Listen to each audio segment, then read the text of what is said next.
ওয়ালাইকুম স্যার। ওয়ালাইকুম আসসালাম। ভালো আছেন স্যার? আলহামদুলিল্লাহ। স্যার ইমেল অ্যাড্রেসটা পাইছেন স্যার? হ্যাঁ হ্যাঁ জি স্যার। আজকে নোটিশ হলে পরে দিয়ে দেবো। আচ্ছা স্যার। 23 পার্টিসিপেন্ট দেখতেছি। আচ্ছা আমরা স্টার্ট করি। জি স্যার, রিভিশন ক্লাস তো স্যার। আচ্ছা, অ্যান্টি ডায়াবেটিক ড্রাগস ডিসকাশনের আগে ডায়াবেটিস সম্পর্কে আইডিয়া থাকতে হবে। আইডিয়া আছে? কি আইডিয়া দেখি তোমাদের ডায়াবেটিস সম্পর্কে? What is diabetes? মানে ডায়াবেটিস মেলাইটাস আর কি আমরা বলতেছি মূলত আজকে। Persistent hyperglycemia due to relative or absolute deficiency of insulin.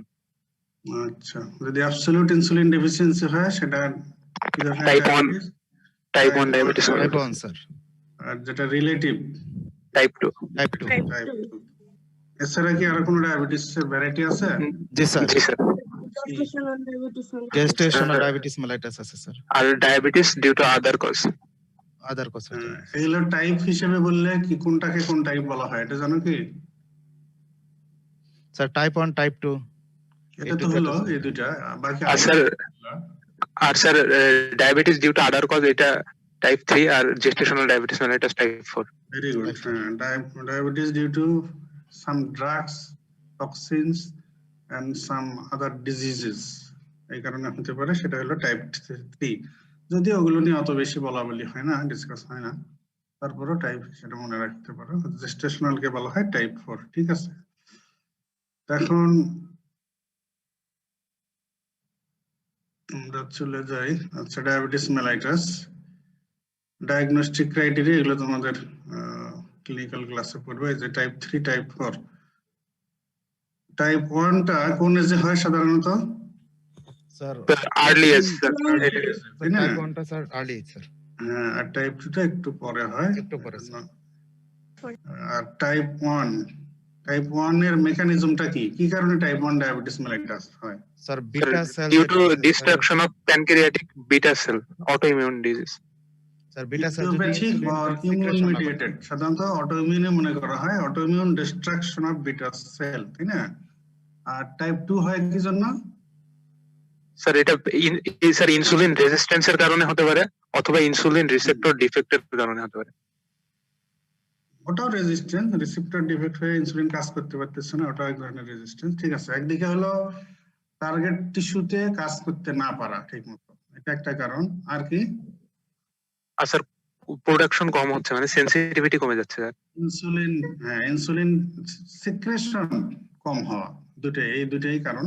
কারো কারো ক্ষেত্রে মিক্সড থাকে, দুটোই থাকে, বা কারো কারো ক্ষেত্রে হয় কাজ করতে পারে না, বা সেটা একটা থাকতে পারে। ঠিক আছে, তবে রিসেন্টলি এই টাইপ 2 ডায়াবেটিস মেলাইটাসের প্যাথোজেনেসিসে আরেকটা জিনিস অ্যাড হয়েছে, এবং সেটার বেসিসে কিন্তু কিছু নতুন ড্রাগও এসে গেছে।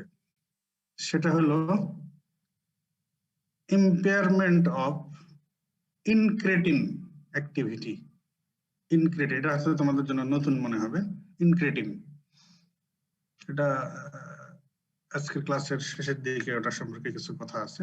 তো তাহলে মেইন টাইপ 2 মেইন প্যাথোজেনিস আসলে এই দুটোই, either or both insulin resistance and reduced insulin secretion or beta cell functional defect. ঠিক আছে, আর আরেকটা নতুন কথা বললাম যেটা হলো ডিফেক্ট ইন ইনক্রেটিন অ্যাক্টিভিটি। এটা একটু মনে রাখতে পারো, ইদানিং এটার বেসিসে ড্রাগ এসে গেছে অনেক, এবং সেই ড্রাগগুলো কিন্তু বেশি ইউজ হচ্ছে না, যদি জানতে চায় আর কি। তবে ওটা বলতে না পারার জন্য ফেল হবে না, বলতে পারলে এটা it will be your credit. আচ্ছা, এখন যেহেতু টাইপ 1 এ ইনসুলিন বিটা সেল ডিস্ট্রাকশন হয়ে ইনসুলিন অলমোস্ট তৈরি হয় না, তাহলে এটা ট্রিটমেন্ট কি হবে? Treatment of type 1 diabetes mellitus অবশ্যই স্যার ইনসুলিন দিতে হবে স্যার। অবশ্যই এক্সোজেনাস ইনসুলিন রিপ্লেসমেন্ট, তাই না? ওই যে কালকে যে আমরা বললাম হরমোনাল রিপ্লেসমেন্ট থেরাপি, এই ইনসুলিন দিয়ে টাইপ 1 ডায়াবেটিস মেলাইটাসের ট্রিটমেন্ট করা, এটা এক ধরনের হরমোন রিপ্লেসমেন্ট থেরাপি। তাহলে treatment of type 1 diabetes mellitus, এখানে আর অন্য কোনো কথা নাই, insulin must. But type 2 diabetes মেলাইটাসের ট্রিটমেন্টের ক্ষেত্রে অনেক কথা আছে। এই যে দেখো, ট্রিটমেন্ট অফ টাইপ 2 ডায়াবেটিস মেলাইটাসে ইনিশিয়ালি ট্রাই করা হয় dieting, physical exercise, weight reduction, এবং মনে করা হয় যে অ্যাবাউট 30% অফ টাইপ 2 ডায়াবেটিস মেলাইটাসের পেশেন্ট তাদের এই অ্যাপ্রোচ দিয়েই ডায়াবেটিস মেলাইটাস কন্ট্রোল করা সম্ভব হতে পারে। Diet control, physical exercise, weight reduction, এইসব দিয়েই, that is non pharmacological therapy, non drug therapy দিয়েই টাইপ 2 ডায়াবেটিস মেলাইটাস কন্ট্রোল করা যেতে পারে কারো কারো ক্ষেত্রে। এখন এইসব যদি ফেল করে, যে না এইসব অ্যাপ্রোচ দিয়ে কন্ট্রোল করা যাচ্ছে না, নেক্সট চলে যেতে হবে oral anti diabetic drugs, oral anti diabetic agents. এগুলো অনেক আছে এবং আছে কার ক্ষেত্রে কোনটা চয়েস, এগুলো কিছু কথা আছে, সেই হিসেবে শুরু করতে হবে। একটা দিয়ে না হলে আবার আরেকটা অ্যাড করার কথা বলা আছে। প্রথমে ডোজ বাড়ানো, পরে আবার আরেকটা ড্রাগ অ্যাড করা, ইভেন 2, 3, 4 টাইপস এর ড্রাগস অ্যাড করার, এগুলো অনেক রিকমেন্ডেশন আছে। তাহলে ডায়েটিং, এক্সারসাইজ, ওয়েট রিডাকশন এগুলো দিয়েও এগুলো ফেল করলো, তখন oral anti diabetic agents, initially single drug, next multiple drug, that is in combination. তাও যদি ফেল করে যায়, তাও ডায়াবেটিস কন্ট্রোল করা সম্ভব না হয়, তাহলে টাইপ 2 ডায়াবেটিস মেলাইটাসের ক্ষেত্রেও ইনজেক্টেবল অ্যান্টি ডায়াবেটিক ড্রাগস দেওয়ার কথা বলা আছে, like insulin, injectable anti diabetic drugs. তাহলে ওরাল ড্রাগ ফেল করলে তখন ইনজেক্টেবলে যেতে হয় টাইপ 2 এর ক্ষেত্রেও। আর টাইপ 1 এ তো অন্য কোনো কথাই নেই, ডাইরেক্ট ইনজেক্টেবল ইনসুলিন। তো টাইপ 2 এর ক্ষেত্রে স্টেপ বাই স্টেপ এই অ্যাপ্রোচ। এখন আমরা অ্যান্টি ডায়াবেটিক ড্রাগস ক্লাসিফাই করি। Parenteral or injectable anti diabetic drugs and oral anti diabetic drugs, এই দুটো গ্রুপ অ্যান্টি ডায়াবেটিক ড্রাগস এর। কয়েক বছর আগে পর্যন্ত আসলে এই গ্রুপে ডাইরেক্টলি আমরা ইনসুলিন বলতে পারতাম, যে অ্যান্টি ডায়াবেটিক ড্রাগস এর একটা ক্লাসিফিকেশন হলো ইনসুলিন, আর অ্যানাদার ক্লাসিফিকেশন হচ্ছে ওরাল অ্যান্টি ডায়াবেটিক ড্রাগস। কিন্তু এই গত কয়েক বছরের মধ্যে ইনসুলিন ছাড়া আরো কিছু ইনজেক্টেবল অ্যান্টি ডায়াবেটিক ড্রাগ এসে গেছে, সেজন্য এখন এটার হেডলাইন দিয়ে দিছি injectable or parenteral anti diabetic drugs. তার মধ্যে অবশ্যই number first of all insulin and insulin analogs. এছাড়া ওই যে একটু আগে বলতেছিলাম ইনক্রেটিন, ইনক্রেটিনের উপরে বেস করে যেসব ড্রাগ এসে গেছে এরা হচ্ছে ইনক্রেটিন analogues. Another parenteral antidiabetic drug, amylin analog. তাহলে ইনজেক্টেবল অ্যান্টিডায়াবেটিক ড্রাগস এর মধ্যে অবশ্যই ইনসুলিন, কখনোই ইনসুলিন না বলে পরের গুলো বললে তাহলে কিন্তু ফেল হয়ে যেতে পারে। সেই জন্য অবশ্যই ইনজেক্টেবল অ্যান্টিডায়াবেটিক ড্রাগস বলে ইনসুলিনই বলতে হবে আগে। এরপরে পরের গুলো আসলে কোনো এক্সামিনার চাইতেও পারে, নাও চাইতে পারে, তবে যে লেটেস্ট ইনফরমেশন রাখে সে এগুলো চাইতে পারে। তাহলে insulin, incretin analogs like exenatide, liraglutide, amylin analog, pramlintide, এগুলো সব হচ্ছে ইনজেক্টেবল আর প্যারেন্টারাল অ্যান্টিডায়াবেটিক ড্রাগস এবং এগুলো কিন্তু ইউজ হচ্ছে এখন। তো ওরাল অ্যান্টিডায়াবেটিক ড্রাগস। আচ্ছা, ওরাল অ্যান্টিডায়াবেটিক ড্রাগস এর নাম কি কি শিখছো তোমরা? Sir sulfonamide, metformin. মেটফরমিন কোন গ্রুপ? বাইগুয়ানাইড ডেরিভেটিভ, এর এক্সাম্পল হচ্ছে মেটফরমিন। আর কি পড়ছো? বাইগুয়ানাইড বলে DPP-4 ইনহিবিটরে চলে গেলে তাহলে তো হবে না। যে কোনো গ্রুপের ড্রাগের কিছু জিনিস আছে যেগুলো ক্লাসিক্যাল আর ফার্স্ট লাইন, সবসময় সেগুলো আগে বলতে হবে, তারপর অন্যগুলো। তো antidiabetic drugs, oral antidiabetic drugs বললে অবশ্যই ফার্স্ট অফ অল বলতে হবে মেটফরমিন, মানে বাইগুয়ানাইড ডেরিভেটিভ মেটফরমিন। সেকেন্ড কোনটা বলতে হবে? সালফোনাইলুরিয়া। সেকেন্ড বলতে হবে সালফোনাইলুরিয়া। নাম বলতে পারো দু একটা? সালফাসালাজিন কি সালফোনাইলুরিয়া? সালফাসালাজিন তো কালকে বললাম আইবিডি ট্রিটমেন্টের ড্রাগ। Glimepiride sir. গ্লিমেপিরাইড হচ্ছে লেটেস্ট আর কি, স্যার আগে থেকে ছিল গ্লিবেনক্লামাইড, গ্লিকাজাইড, গ্লাইবুরাইড, টলবুটামাইড, টলাজামাইড, এগুলো ঠিক ছিল আর কি। ঠিক আছে, তাহলে এখন লেটেস্ট হচ্ছে গ্লিমিপ্রাইড। ঠিক আছে, তাহলে antidiabetic drug, oral antidiabetic drug বললে অবশ্যই সবার আগে এই দুটো বলতে হবে, বাইগুয়ানাইড ডেরিভেটিভ মেটফরমিন, নেক্সট সালফোনাইলুরিয়া ডেরিভেটিভস। এরপরে আদার্স যেগুলো, এগুলো তুমি বলো, এগুলো যদি পরের গুলোর যদি সিরিয়াল ওলট পালট হয় তাও সমস্যা নাই, কিন্তু এই দুটো এইভাবে বলতে হবে। তবে আমরা যখন ফার্মাকোলজি পড়ি, ইভেন যখন আমরা 5th ইয়ারে পড়ি বা ইন্টারনিউ করি, তখন কিন্তু সিরিয়ালে সবার আগে ছিল সালফোনাইলুরিয়া, তখন ওইটাই ফার্স্ট চয়েস ছিল টাইপ 2 ডায়াবেটিস মেলাইটাস ট্রিটমেন্টের জন্য।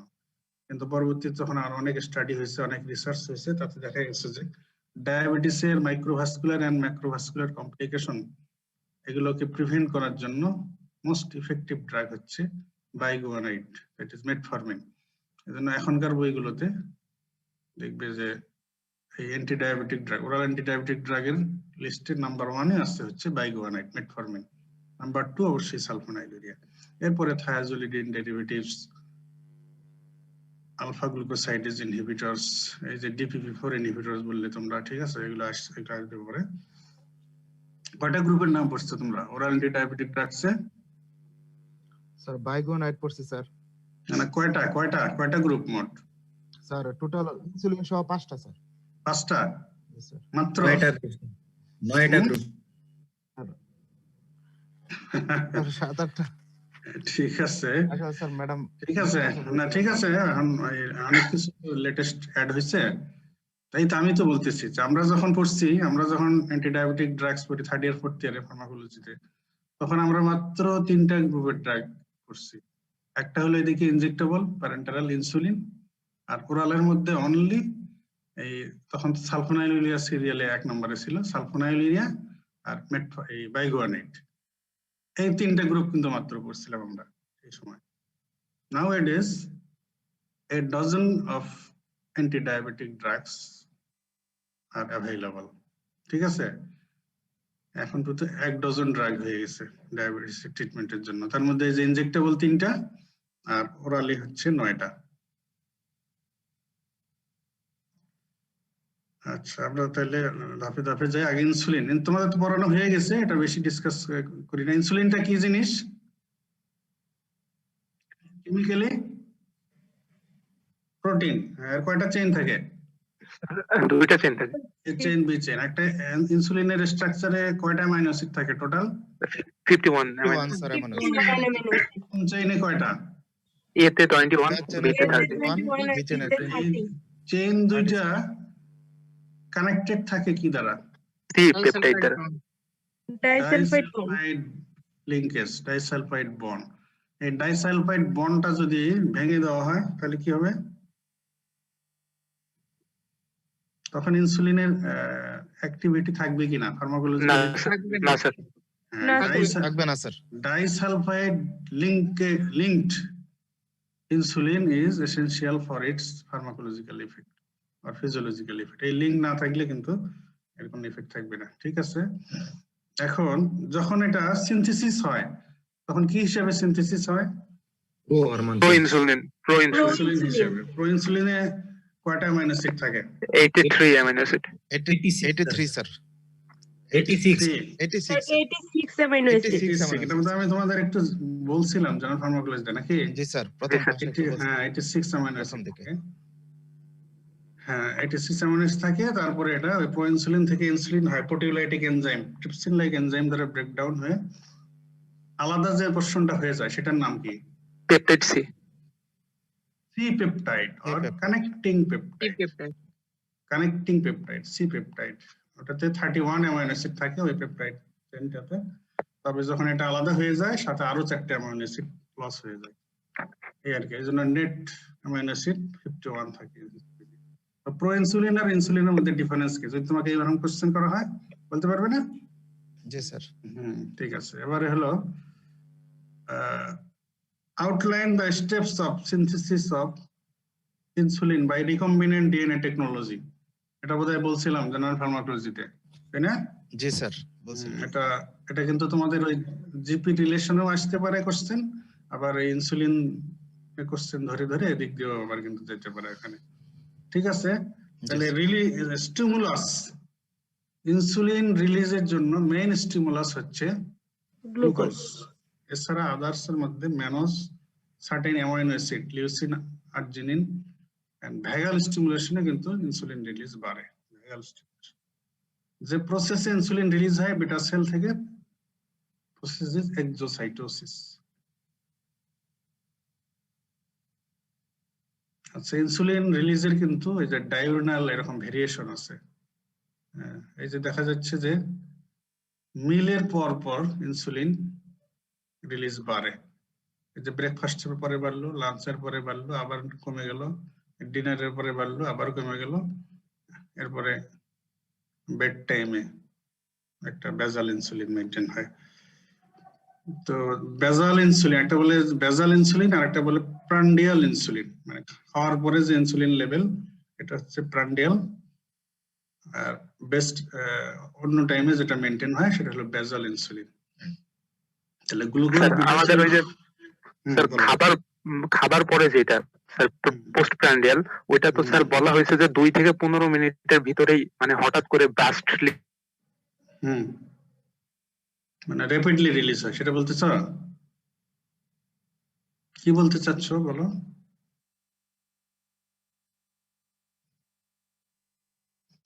আচ্ছা, এবারে ইনসুলিন রিলিজের মেকানিজম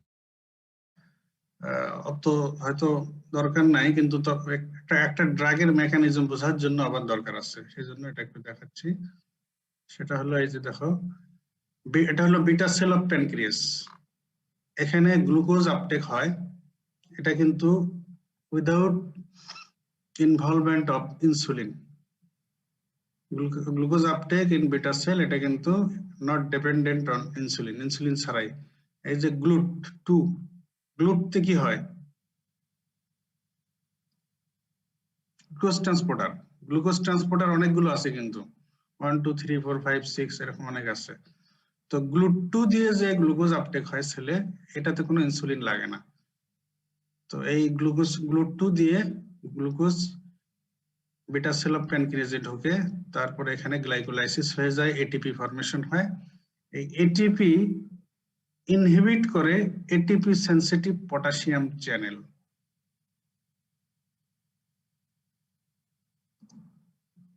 তো এই পটাশিয়াম চ্যানেল ইনহিবিশন হয়ে গেলে এই পটাশিয়াম চ্যানেল এটা ওপেন হচ্ছে না, পটাশিয়াম লেভেল বেড়ে যাচ্ছে, সেলের ভেতরে ডিপোলারাইজেশন হয়ে যাচ্ছে। এই ডিপোলারাইজেশন হয়ে গেলে voltage gated calcium channel opening হয়ে যাচ্ছে, ক্যালসিয়াম এন্ট্রি হয়ে এরপরে যে ইনসুলিন স্টোর আছে যে ভেসিকলে গ্র্যানিউলসে, তো এগুলোকে এনহ্যান্স করে মেমব্রেনের দিকে যাইতে, তারপরে মেমব্রেনে গিয়ে ভেসিকল গুলো ফিউশন হয়ে যায়, এরপরে বাস্ট হয়ে এক্সোসাইটোসিস প্রসেসে ইনসুলিন রিলিজ হয়।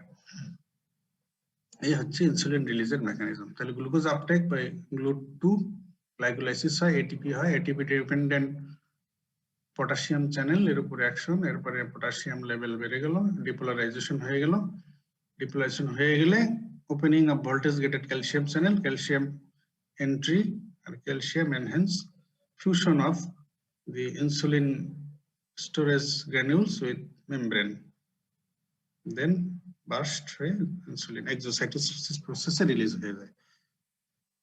তো তোমাদের এটা একটু লাগবে হলো যে সালফোনাইলুরিয়া গ্রুপের ড্রাগ যে কাজ করে, তারা হলো এই যে এই স্টেপটাকে স্টপ করে দেয়। এটিপি ডিপেন্ডেন্ট পটাশিয়াম চ্যানেল এই স্টেপকে ইন্টারফেয়ার করে, যার ফলে এই যে ডিপোলারাইজেশন হয় না, তখন এই ক্যালসিয়াম এন্ট্রিও হয় না, যার ফলে ক্যালসিয়াম এটাকে এনহ্যান্স করে, এই প্রসেসটাকে এনহ্যান্স করে, এরপরে ডিপোলারাইজেশন হয়, ক্যালসিয়াম এন্ট্রি হয় আর ইনসুলিন রিলিজ হয়। সালফোনাইলুরিয়া এইভাবে কাজ করে, যেটা পরে আসতেছে। আচ্ছা, ইনসুলিনের মেটাবলিজম কোথায় হয়? লিভারে এন্ডোজেনাস ইনসুলিনের মেটাবলিজম কোথায় বেশি হয় আর এক্সোজেনাস ইনসুলিনের মেটাবলিজম কোথায় বেশি হয়?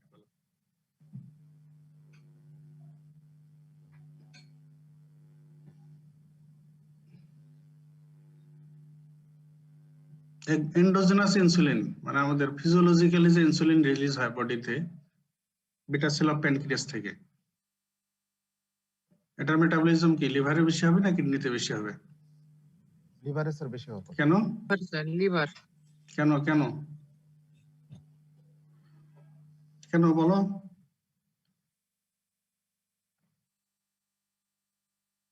বুদ্ধি দিয়ে বলা যায় না? স্যার Because- এন্ডোজেনাস যেহেতু স্যার স্যার এন্ডোজেনাস জন্য কেন সেটা এক্সপ্লেইন করো।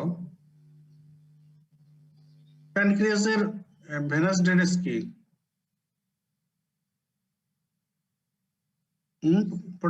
পোর্টাল ভেন, তাই তো? পোর্টাল সার্কুলেশনে যায় না প্যানক্রিয়াস থেকে? তো পোর্টাল সার্কুলেশন দিয়ে ঢুকলে কোথায় যাবে আগে? লিভারে যাবে। তাহলে লিভারে আগে যাবে না? তাহলে লিভারের ভিতর দিয়ে যখন যাবে লিভার কি ছেড়ে দেবে ইনসুলিন?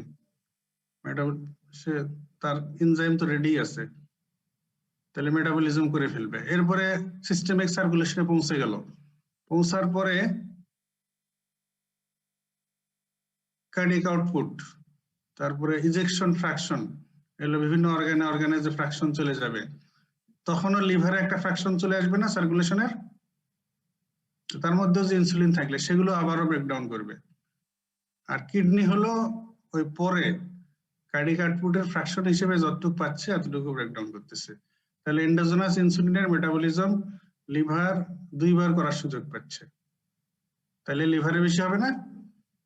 হ্যাঁ, এই জন্য লিভারে কিন্তু অ্যাবাউট 60% অফ এন্ডোজেনাস ইনসুলিনের মেটাবলিজম হয়, আর বাকিটুকু হয় কিডনিতে। বাট এক্সোজেনাসলি যদি দেওয়া হয়, এই ইনসুলিন যে ডায়াবেটিক পেশেন্টদের ইনসুলিন যখন দেওয়া হয়, তাহলে এটা কোন রুটে দেওয়া হয়? Sir intradermal subcutaneous. Subcutaneous sir intradermal কে বলে? Sir subcutaneous. Subcutaneous fat common route হচ্ছে সাবকিউটেনিয়াস, প্রয়োজনে আইভি আইএমও দেওয়া হয়। রিসেন্টলি কিন্তু ইনহেলেশন রুটেও দেওয়ার কথা আসছে আর কি, ঠিক আছে? তো তাহলে যদি তাই হয় সাবকিউটেনিয়াস দেই আর আইভি বা আইএমই দেই, এইটা প্রথমে কোথায় যাবে? কিডনি তো যাইতে তো দেরি আছে, প্রথমে কোথায় যাবে? সার্কুলেশনে। Liver sir. ভেনাস ড্রেনেজ দিয়ে আগে কোথায় যায়? স্যার হার্টে যাবে স্যার আগে। আচ্ছা, হার্টে যাবে। হার্টে যাওয়ার পরে বডির অল অর্গান এন্ড টিস্যুতে চলে যাবে। তাহলে এই এন্ডোজেনাস ইনসুলিনের ক্ষেত্রে যে হার্টে যাওয়ার আগেই লিভার একটা সুযোগ পাচ্ছিল মেটাবলিজমের, এক্সোজেনাস ইনসুলিনের ক্ষেত্রে এটা সুযোগ হচ্ছে না না স্যার। না, স্যার। হচ্ছে না। এটা হার্টে যাচ্ছে, এবারে কার্ডিয়াক আউটপুট দিয়ে বের হয়ে ফ্র্যাকশন যা পাচ্ছে সবাই যেমন একটা ভাগ পাচ্ছে, এরকম লিভারও একটা ভাগ পাচ্ছে। তাহলে এটা কিন্তু এক্ষেত্রে কিন্তু সে বেশি মেটাবলিজমের সুযোগ পাচ্ছে না, এক্ষেত্রে বরং কিডনি বেশি সুযোগ পাচ্ছে। তো এই জন্য বলা হয় যে এন্ডোজেনাস ইনসুলিনের ক্ষেত্রে 60% লিভার আর বাকিটুকু কিডনিতে, বাট এক্সোজেনাস ইনসুলিনের ক্ষেত্রে মেটাবলিজম রিভার্স, মানে মেইনলি কিডনি, ওই 60%ই কিডনি করে আর বাকিটুকু লিভার করে। মেটাবলাইজিং এনজাইমের নাম হচ্ছে ইনসুলিনেস, পুরো নাম গ্লুটাথিওন ইনসুলিন ট্রান্সহাইড্রোজিনেস, তো দরকার নেই, ইনসুলিনেস বললেই হবে। রুট তো বলা হলো সাবকিউটেনিয়াস, আইভি আর আইএম। তাহলে ওরালি কেন দেওয়া যায় না? এগুলো বলা হয়ে গেছে পুরনো question. Protein in nature. Nucleic enzyme দ্বারা ব্রেকডাউন হয়ে যাবে, ঠিক আছে? জি স্যার। আচ্ছা, এবারে আসো mechanism of action of insulin. এটা তোমাদের ফিজিওলজি তো বায়োকেমিস্ট্রিতে পড়ে আসার কথা। ইনসুলিন তার রিসেপ্টরের সাথে বাইন্ড করে কাজ করে, তাই না? ইনসুলিনের রিসেপ্টরটা কেমন রিসেপ্টর?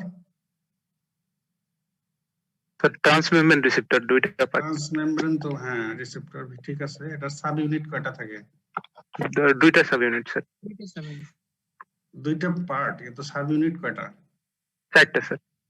এটা টেট্রামারিক রিসেপ্টর, ঠিক আছে? টেট্রামার মানে 4টা পার্ট আছে, দুইটা আলফা সাব ইউনিট, দুইটা বিটা সাব ইউনিট। এক অংশ মেমব্রেনের বাইরের দিকে এক্সপোজ করে থাকে আর বাকিটুকু ভিতরের দিকে থাকে, ঠিক আছে? বাইরের অংশটুকু বাইন্ড করে, বাইন্ড করার পরে এখানে কতগুলো সিকোয়েন্স হতে থাকে আর কি। কি হয়, কি সিকোয়েন্স হয়? এই যে transmembrane kinase linked receptor, tyrosine kinase linked receptor. আর টাইরোসিন কাইনেজ যেখানেই আছে সেখানে কি ঘটনা ঘটে? এটিপি ব্রেকডাউন হয়ে ফসফেট ফসফেট অ্যাড হয় তাকে ADP কি বলে? organic phosphate. তাকে কি বলে? Phosphorylation. ফসফোরাইলেশন। তাহলে এখানে এই ফসফোরাইলেশন শুরু হয়ে যায় এবং সিকোয়েন্স অফ রিঅ্যাকশন চলতেই থাকে। একটা ফসফোরাইলেশন সে আবার পরের আরেকটাকে ফসফোরাইট করে, এইভাবে সেভারাল স্টেপস সিকোয়েন্স চলতে থাকে, ফসফোরাইলেশন চলতে থাকে। এরপরে হইতে হইতে আলটিমেটলি এর ইফেক্ট হয় আর কি। ঠিক আছে, তো এখন হলো ইনসুলিন আমাদের বডির কোন কোন টিস্যুতে কাজ করে? স্যার মেইনলি স্যার লিভার, ইনসুলিনের রিসেপ্টর থাকে, ইনসুলিন সেখানেই কাজ করে, তাই না? তো বডির কোথায় কোথায় ইনসুলিনের রিসেপ্টর আছে?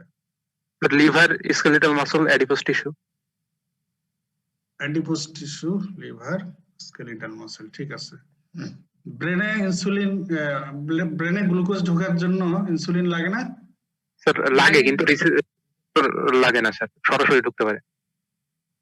মানে গ্লুকোজ ঢোকার জন্য, ব্রেনে গ্লুকোজ ঢোকার জন্য ইনসুলিন লাগে কিনা?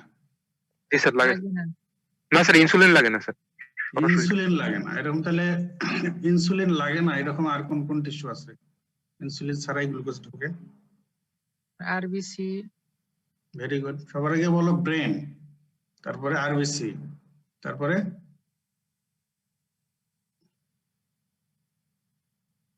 রেনাল টিউবুলার সেল, আর এই যে একটু আগে বলা হলো বিটা সেল অফ প্যানক্রিয়াস, ওখানে যে আমরা দেখাইলাম ইনসুলিন ছাড়াই ঢোকে গ্লুট2 দিয়ে। তাহলে ইনসুলিন আলটিমেটলি কিন্তু এই যে ফসফোরাইলেশন হইতে হইতে কতগুলো সিকোয়েন্স অফ ইভেন্ট হয়ে হয়ে আলটিমেটলি সে করে একটা গ্লুট মেমব্রেনে ট্রান্সলোকেট করে। সেই গ্লুটটার নাম কি? গ্লুট4 স্যার। গ্লুট4, ভেরি গুড। তাহলে ইনসুলিন যার মাধ্যমে এই সব সেলে যে যে টিস্যুতে তার রিসেপ্টর আছে, যার মাধ্যমে আলটিমেটলি গ্লুকোজের এন্ট্রিকে এনহ্যান্স করে, সেটা হচ্ছে গ্লুট4। এই যে গ্লুট4, ঠিক আছে। তাহলে মেইন মেকানিজম কার্বোহাইড্রেট মেটাবলিজমের উপরে, এছাড়া প্রোটিন ফ্যাটের উপরে আছে। সে by helping entry of glucose into cell via গ্লুট4। আসলে ইনসুলিন কি করে কার্বোহাইড্রেট মেটাবলিজমের? It increases uptake, utilization and storage, সবকিছুই বাড়ায়। আচ্ছা, এগুলো আর আমি বেশি যেতে যাচ্ছি না। প্রোটিন মেটাবলিজমে প্রোটিওলাইসিস ইনহিবিট করে, প্রোটিন সিনথেসিস স্টিমুলেট করে। আচ্ছা, লিপিডের উপরে লাইপোজেনেসিস স্টিমুলেট করে, লাইপোলাইসিস ইনহিবিট করে। আচ্ছা, কার্বোহাইড্রেট, প্রোটিন, ফ্যাট, এর উপর এই সব মেটাবলিজমের উপরে ইনসুলিনের ইফেক্ট আছে। এছাড়া আর অন্য কোথাও ইনসুলিনের ইফেক্ট আছে কি? পটাশিয়ামের উপরে কি ইফেক্ট? আপটেক স্যার বাড়াই। Enhance entry of potassium into cell. তাহলে এটা কোথায় ইউজ করা যাবে? হাইপোক্যালিমিয়াতে, তারা হাইপারক্যালেমিয়াতে ইউজ করা যাবে। ঠিক আছে, এবারে আসো uses of insulin. Diabetic and non diabetic indications, এইভাবে তোমাদেরকে দেখানো হচ্ছে। তাহলে ডায়াবেটিক ইন্ডিকেশন তো বলার অপেক্ষাই রাখে না। Type 1 diabetes mellitus, number 1 indication. Next type 2 diabetes mellitus, when dietary and lifestyle modification, oral anti-diabetic drugs এগুলো ফেল করে যায়, তখন টাইপ 2 এর ক্ষেত্রেও ইনসুলিন দেওয়া হয়। ডায়াবেটিস মেলিটাস উইথ কমপ্লিকেশনস, যেমন diabetic ketoacidosis, diabetes with infection, diabetes with gangrene, diabetes with acute myocardial infarction, diabetes with acute stroke, এগুলোতে কিন্তু ইনসুলিন দিতে হয়। Diabetes with pregnancy, gestational diabetes, যদিও রিসেন্টলি এটা কোনো বইতে আসছে, কোনো বইতে আসে নাই। দুই একটা ড্রাগ কিন্তু ওরাল অ্যান্টিডায়াবেটিক ড্রাগ জেস্টেশনাল ডায়াবেটিসে দেওয়ার কথা বলা হচ্ছে। তারপরে এখনো সবাই এটার উপরে আছে। Diabetes with pregnancy, gestational diabetes, এটা insulin indication. Diabetic patient during surgery, সার্জারির সময় যদি diabetic patient oral antidiabetic drug regular নিয়েও থাকে, পেরিসার্জিক্যাল পিরিয়ড পেরিঅ্যানেস্থেটিক পিরিয়ড, এই পিরিয়ডটাতে আবার তাকে ইনসুলিন দিতে হয়। ইন্টারকারেন্ট সিভিয়ার ইলনেস, যে কোনো সিভিয়ার ইলনেস, ডায়াবেটিসের সঙ্গে যে কোনো সিভিয়ার ইলনেস যদি থাকে, তো সে আগে ওরাল ড্রাগ পেয়ে থাকলেও যখন সিভিয়ারলি ইল হয় কোনো পেশেন্ট, তখন তাকে ইনসুলিন দেওয়া হয়। কারণ যে কোনো স্ট্রেসফুল কন্ডিশন এটা আসলে ডায়াবেটিস বাড়িয়ে দেয়। কারণ স্ট্রেস হরমোন, যেগুলো স্ট্রেসফুল কন্ডিশনে যেসব হরমোন তৈরি হয়, আচ্ছা বলো দেখি স্ট্রেসফুল কন্ডিশনে কি কি হরমোন রিলিজ হয়? কর্টিসল স্যার, কর্টিসল নাম্বার 1 আসে, কর্টিসল। এছাড়া আরো কিছু আছে। থাইরয়েড। কর্টিসল দিলে কি ব্লাড গ্লুকোজ লেভেল বাড়ে না কমে? বাড়ে স্যার। বাড়ে। তাহলে স্ট্রেসফুল কন্ডিশন মানে তার ডায়াবেটিস বাড়ার টেন্ডেন্সি থাকে। সেই জন্য যে কোনো সিভিয়ার ইলনেস ডায়াবেটিক পেশেন্টের যদি হয়, তখন তাকে ইনসুলিন দিতে হয়। আবার যখন সে রিকভার করে যাবে, তখন আবার সুইচ করে ওরালে আসা যাবে। তাহলে this are the diabetic indications of insulin. এছাড়া নন ডায়াবেটিক ইন্ডিকেশনস, একটু আগে যেটা বললাম, তার ফার্মাকোলজিক্যাল ইফেক্টের সঙ্গে রিলেটেড। যেহেতু সে পটাশিয়ামকে সেলে ঢুকায়, তার মানে আমরা হাইপারক্যালেমিয়াতে এটা ইউজ করতে পারি। Another non-diabetic use, assessment of anterior pituitary function, especially growth hormone. Anterior pituitary function এর মধ্যে ইম্পর্টেন্ট ফাংশন হচ্ছে গ্রোথ হরমোন সিক্রেশন। তো এই গ্রোথ হরমোনের লেভেল, সিক্রেশনের লেভেল, এটা কি নরমাল নাকি বেশি, এটা বোঝার জন্য ইনসুলিন ইউজ করা হয়। এজন্য বলা হচ্ছে assessment of anterior pituitary function. এটা তোমাদের জন্য একটু বেশি জানা অবশ্য, যাই হোক তাও মনে রাখো, কারণ পরে যখন তোমরা আবার গ্রোথ হরমোন পড়বে, তখন আবার এটা একেবারে আইডিয়া না থাকলে মনে করবে যে এটা আবার কেমন। Adverse effects of insulin. Number 1 adverse effect অবশ্যই হাইপোগ্লাইসেমিয়া। এছাড়া ওয়েট গেইন, স্কিন লাইপোডিস্ট্রফি, এর মধ্যে লাইপোঅ্যাট্রফি হতে পারে, লাইপোহাইপারট্রফি হতে পারে। আবার ইনসুলিন যেহেতু প্রোটিন, অ্যালার্জিও হতে পারে ইনসুলিন। এছাড়া কখনো কখনো ইনসুলিন রেজিস্ট্যান্স হয়ে যেতে পারে। এখন হলো হাইপোগ্লাইসেমিয়া হলে কিভাবে বোঝা যায়? sympathetic activity বাড়বে, দুইটা হইতে লাগবে স্যার, palpitation, sweating, পালপিটেশন হবে স্যার। মাথা ঘুরবে স্যার। মাইল্ড হাইপোগ্লাইসেমিয়া থাকে, তখন হলো just symptoms of activation of adrenergic system or sympathetic nervous system. এজন্য sweating, palpitation, tachycardia, tremor, trembling, anxiety, restlessness এগুলো হয়। যদি হাইপোগ্লাইসেমিয়া সিভিয়ার হয়ে যায়, তখন কিন্তু আবার এটা সিএনএস এর উপরে ইফেক্ট হবে, পেশেন্ট কমা আনকনশাসনেস হয়ে যেতে পারে। এজন্য মাইল্ড হলে হাইপোগ্লাইসেমিয়ার সিমটম, আর সিভিয়ার হয়ে গেলে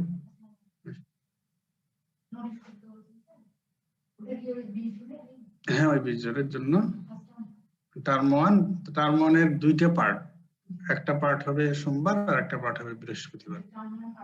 এটা এখন part A, part A B দিতে পারেন, অথবা বোর্ড এ বোর্ড বি দিতে পারেন। কোনটা দিলে ভালো হয়? একটা দিলে হয়। ঠিক আছে, টাইম দিবেন 12টা অনলাইনে, এবং লিখে দিবেন অনলাইনে ভাইবা। তো সিভিয়ার হাইপোগ্লাইসেমিয়া হলে neuroglycopenic symptom, that is patient unconsciousness, coma even কনভালশনও হয় অনেক সময়। এখন ট্রিটমেন্ট অফ হাইপোগ্লাইসেমিয়া কি হবে? patient গ্লুকোজ যদি কমে গেছে, conscious গ্লুকোজ দিলে থাকে, একটা মিষ্টি খাই দিতে হবে স্যার। খাওয়াই দিতে হবে। হ্যাঁ? পেশেন্ট যদি মিষ্টি খাই conscious দিতে হবে। তাহলে মুখে হচ্ছে মিষ্টি খাওয়াই দিতে হবে। তার হয়ে গেছে হাইপোগ্লাইসেমিয়া। হাইপোগ্লাইসেমিয়া মানে কি? গ্লুকোজ, ব্লাড গ্লুকোজ লেভেল কমে গেছে। ব্লাড গ্লুকোজ লেভেল নরমাল হচ্ছে, কমে গেছে, তাই না? তাহলে তাকে নরমালে আনতে হলে গ্লুকোজ দিতে হবে, সোজা কথা। তাহলে যদি পেশেন্ট কনশাস থাকে, এবল টু সলো, তাহলে ওরালি আমরা গ্লুকোজ দেব, preferably in liquid form. Liquid আমরা চিনি হোক, গ্লুকোজ হোক, এগুলো আমরা গুলায় খাওয়াই দেবো। তো যদি গুলানো সম্ভব না হয়, হাতের কাছে এটা দেরি করা যাবে না, যত তাড়াতাড়ি সম্ভব যে যা পাওয়া যায়, বিস্কিট হোক, যেটাতে গ্লুকোজ আছে, যত তাড়াতাড়ি সম্ভব সেটা আমরা খাওয়াই দেবো। আর যদি আনকনশাস হয়ে যায়, তখন তো আর ওরালি সে খাইতে পারতেছে না, তখন ইন্ট্রাভেনাস গ্লুকোজ দিতে হবে। এখন ইন্ট্রাভেনাস গ্লুকোজ দিতে হলে তো তাকে আইভি চ্যানেল দিতে হবে, তাই না? এখন আবার হাইপোগ্লাইসেমিয়া সিভিয়ার, এটা তো দেরি করেও ট্রিটমেন্ট করা যায় না। তেমন যদি হয় যে আইভি গ্লুকোজ দেওয়ার ফ্যাসিলিটিস নাই, তখন কি করার আছে? ইমিডিয়েট হসপিটালাইজেশন করতে হবে। হসপিটালাইজ করতে করতে স্যার- এতক্ষণ হাইপোগ্লাইসেমিয়া থাকলে তো অবস্থা খারাপ। Sir steroid injection. স্টেরয়েড দিলেও গ্লুকোজ লেভেল বাড়বে, ঠিক আছে। এটা পরের লাইনে আছে। ইমিডিয়েটলি যেটা দেওয়ার কথা বলা, যদি আইভি গ্লুকোজ দেওয়া সম্ভব না হয়। আর এখন বলো দেখি, ব্লাড গ্লুকোজ লেভেল বাড়ায় এরকম কি কি হরমোন আছে? Glucagon, glucagon, adrenaline, glucagon, steroid, cortisol. আচ্ছা, অ্যাড্রেনালিন, ঠিক আছে। এই সবগুলোই গ্লুকোজ লেভেল বাড়ায়। এদেরকে এজন্য বলা হয় কি হরমোন? ডায়াবেটোজেনিক হরমোন, নাকি? করো না এভাবে তোমরা ফিজিওলজিতে? What are the diabetogenic hormones আর what is the anti diabetogenic hormone? কি ব্যাপার? অ্যান্টি ডায়াবেটোজেনিক হরমোন কোনটা? ইনসুলিন স্যার শুধু। ইনসুলিন। তাহলে ডায়াবেটোজেনিক হরমোনস কোনগুলো? Growth hormone, cortisol, glucagon, cortisol, glucagon, cortisol, adrenaline. হ্যাঁ, অ্যাড্রেনালিন গ্রোথ হরমোন, থাইরয়েড হরমোনও আছে, ঠিক আছে। তাহলে সবার আগে বলতে হবে গ্লুকাগন এন্ড কর্টিসল, ঠিক আছে। তাহলে ইমিডিয়েট অল্টারনেটিভ হিসেবে আমরা কি ইউজ করতে পারি? আইভি গ্লুকোজ দিতে পারতেছি না, গ্লুকাগন স্যার। ইনজেকশন গ্লুকাগন দেওয়া যেতে পারে, ঠিক আছে। এই যেখানে সেই কথা লেখা আছে, বলা হয়ে গেছে। এবারে সোর্সেস অফ ইনসুলিন, এগুলো আসলে ইয়ার রিলেশনে, জেনারেল ফার্মাকোলজি রিলেশনে পড়ানো হয়ে গেছে। bovine source, porcine source and human. But nowadays insulins are manufactured by recombinant DNA technology, তাই না? Steps, আবার বলতেছে, steps outline the steps of production of insulin by recombinant DNA technology. এটা আমি জিপির সময় বলেছি, এখানে আর বলবো না। আচ্ছা, বোভাইন ইনসুলিন আর পোর্সিন ইনসুলিনের মধ্যে কি ডিফারেন্স আছে স্ট্রাকচারে, বলো দেখি। বোভাইন ইনসুলিনের সঙ্গে হিউম্যান ইনসুলিনের কি ডিফারেন্স, আর পোর্সিন ইনসুলিনের সঙ্গে হিউম্যান ইনসুলিনের কি ডিফারেন্স মনে আছে? অ্যামাইনো অ্যাসিডের ডিফারেন্স। পোর্সিন ইনসুলিন আর হিউম্যান ইনসুলিন কয়টা অ্যামাইনো অ্যাসিডের ডিফারেন্স?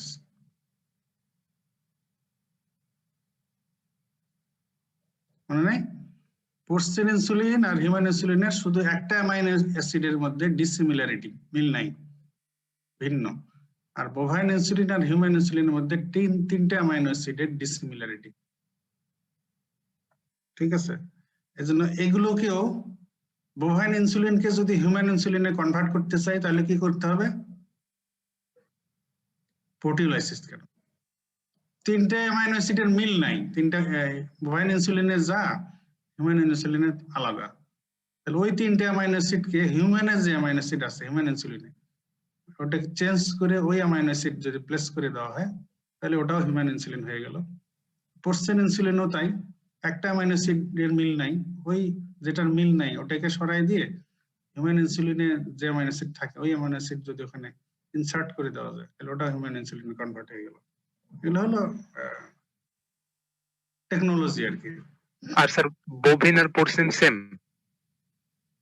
কেমনে হলো?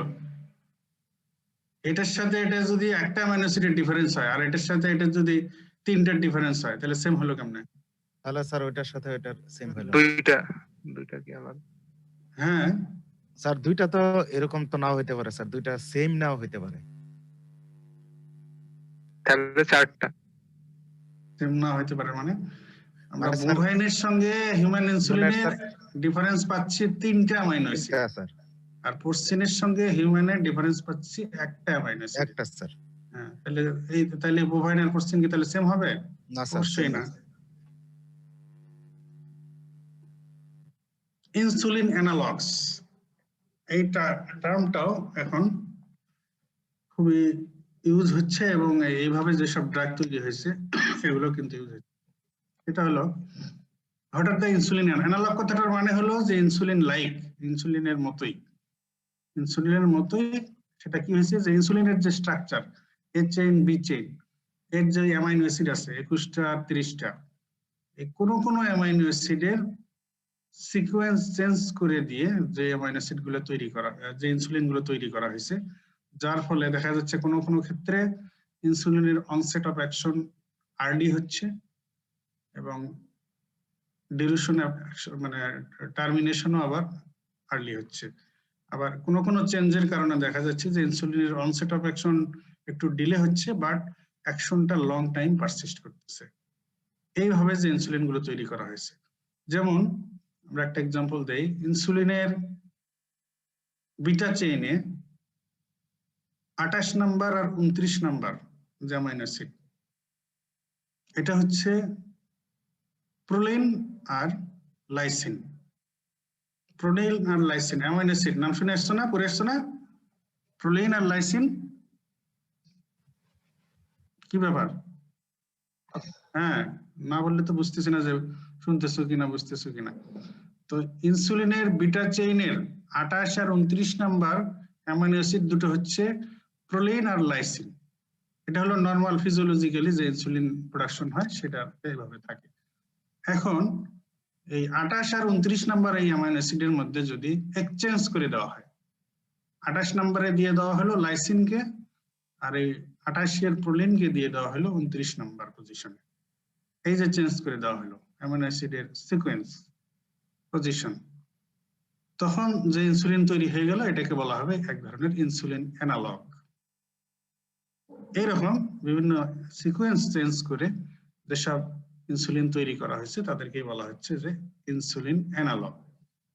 এখন এই 28 আর 29 এর অ্যামাইনো অ্যাসিড চেঞ্জ করে দিয়ে এক্সচেঞ্জ করে দিয়ে যে ইনসুলিন অ্যানালগ তৈরি হয়েছে তার নাম দেওয়া হয়েছে insulin lispro.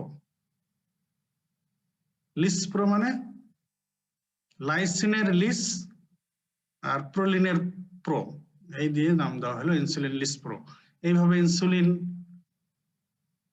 Asphalt, insulin glargine, insulin ডেটিমির, এগুলো বিভিন্ন ইনসুলিন অ্যানালগ তৈরি করা হয়েছে। তো এগুলো কোনগুলো দেখা যাচ্ছে যে এই চেঞ্জের কারণে এর অনসেট অফ অ্যাকশন র্যাপিড হয়ে গেল, তো সেগুলো চলে গেছে র্যাপিড অ্যাক্টিং ইনসুলিনের মধ্যে। আবার কোনটা দেখা গেল যে এটার action onset delay but persisting for long time, তারা হয়ে গেল লং অ্যাক্টিং ইনসুলিন। এগুলো আমরা সামনে আসতেছি ফর্মুলা। তাহলে অ্যানালগের আইডিয়াটা এই, আর কয়েকটা অ্যানালগের নাম মনে রাখো, insulin lispro, insulin aspart, insulin glulisine, insulin detemir, insulin glargine, এগুলো হচ্ছে ইনসুলিন অ্যানালগস এর এক্সাম্পল। নামগুলো আরেকবার স্যার। আচ্ছা, ইনসুলিন লিসপ্রো, ইনসুলিন অ্যাসপার্ট, এরা হচ্ছে এদেরকে যে অ্যানালগ বানানো হলো, যে চেঞ্জ করা হলো, এর কারণে এরা কিন্তু হয়ে গেছে। আর একটা হলো ইনসুলিন গ্লুলিসিন, এরা কিন্তু হয়ে গেছে rapid acting insulin. Physiological insulin যে যতটুকু র্যাপিডলি কাজ করে তার চাইতেও আরো র্যাপিড, এটা হলো rapid acting insulin. Insulin lispro, insulin aspart, insulin glulisine. আর এখন যে দুটো বলবো এরা হলো লং অ্যাক্টিং, মানে এদের যে সিকোয়েন্স চেঞ্জ করা হয়েছে তার কারণে এদের action onset delay but persisting for long time, long acting insulin. এদের নাম হচ্ছে insulin detemir and insulin glargine, insulin detemir and insulin glargine. আচ্ছা, ওই ইনসুলিন ফর্মুলেশনে আমরা এবার আসলাম। What are the insulin formulations? Rapid acting, short acting, intermediate acting, long acting, and pre-mixed. Rapid acting এর এক্সাম্পল হচ্ছে ওই insulin lispro, insulin aspart. Short acting যেটা আমাদের ফিজিওলজিক্যাল ইনসুলিন, রেগুলার ইনসুলিন বলা হয় এটাকে, রেগুলার ইনসুলিন। ইন্টারমিডিয়েট অ্যাক্টিং এগুলো হচ্ছে সেমিলেন্টি নামের ইনসুলিন আছে সেটা। লং অ্যাক্টিং এই যে একটু আগে বললাম ইনসুলিন ডেটিমির, ইনসুলিন গ্লাডজিন। আর প্রিমিক্সড হচ্ছে এটাতে এই র্যাপিড অ্যাক্টিং বা শর্ট অ্যাক্টিং এর সঙ্গে ইন্টারমিডিয়েট অ্যাক্টিং এটা মিক্স করা থাকে, ফর্মুলেশনটাতে মিক্স করাই থাকে। এটা বিভিন্ন রেশিওতে থাকে, 30:70 রেশিও, 50:50 রেশিও, তারপরে 75:25 রেশিও, এরকম বিভিন্ন রেশিওতে মিক্সড করা থাকে দুই ধরনের ইনসুলিন।